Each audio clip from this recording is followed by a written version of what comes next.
मेरे उस पिटीशन के दो मेन ग्राउंड है, पर उसके सब्स्टिट्यूट ग्राउंड बहुत सारे हैं। पहला पिटीशन में ये है कि जो कांग्रेस पार्टी ने अपना 8 तारीख को इलेक्शन कमीशन ऑफ इंडिया से प्रेजेंटेशन दिया था, जिसमें यह बोला गया कि 99% से 70% की बैटरी चार्ज पाई गई, जिसमें कांग्रेस पार्टी जहां जहां बैटरी चार्ज हुई है वहां हार गई। मेरा प्रश्न यह है कि और जगह पर जहां ईवीएम यूज थी वहां पर 99% या 99% से लेकर के 70% की चार्ज नहीं हुई थी। पहला प्रश्न। दूसरा प्रश्न, इसी के साथ में मैंने मध्य प्रदेश, छत्तीसगढ़, राजस्थान के भी डेटा को टैग करने की कोशिश किया है कि वहां पर भी इसी तरह की गड़बड़ियां की गई थी, साथ में लोकसभा में भी इसी तरह से पाई गई थी, ये भी था। दूसरा, मैंने इसमें पिटीशन में यह भी चैलेंज किया है कि जो इलेक्शन कमीशन ऑफ इंडिया है, जो उसके साथ में जो हमारा इलेक्शन होता है वो 5 अक्टूबर का है।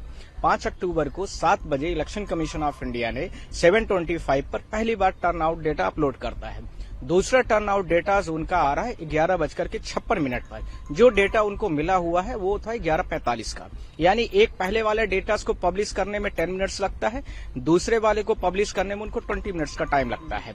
पर सवाल यह है कि इसके साथ में मैं इमेज करता हूं कि इलेक्शन कमीशन ऑफ इंडिया पूरे भारत देश की बहुत सक्रिय रही और रात तक में पूरा इलेक्शन का जो लोग बूथ में रहे होंगे सबकी वोटिंग करा लिया होगा। पर उसके बाद नेक्स्ट 2.9 समथिंग % का जो डेटा है, अर्थात जो 67.69 के 97 के आसपास जा रहा डेटा, वो 2% data election Commission of India ने फॉर्म 17C, जो एजेंट्स होते हैं पॉलिटिकल पार्टी, कंटेस्टिंग पार्टीज के जो मेंबर्स बैठे होते हैं, उनके साथ जो दिया गया उससे वो मैच नहीं कर रहा है। It's very important things to hear. This Election Commission of India did not conduct the free and fair elections in this Haryana elections, and similarly yes same thing is happened in the Lok Sabha elections. तो आपका prayer क्या है? मेरी prayer सिर्फ 2 है कि जहां पर सस्पेक्टेड ईवीएम्स हैं, जो 100% से लेकर के 70% पाई गई हैं, उन सारे में कम से कम दोबारा चुनाव कराया जाए। और इसके साथ में मेरी दूसरी प्रेयर यह भी है कि इलेक्शन कमीशन ऑफ इंडिया जो 2.5% डेटा जो फॉर्म 17C से नहीं मैच कर रहा है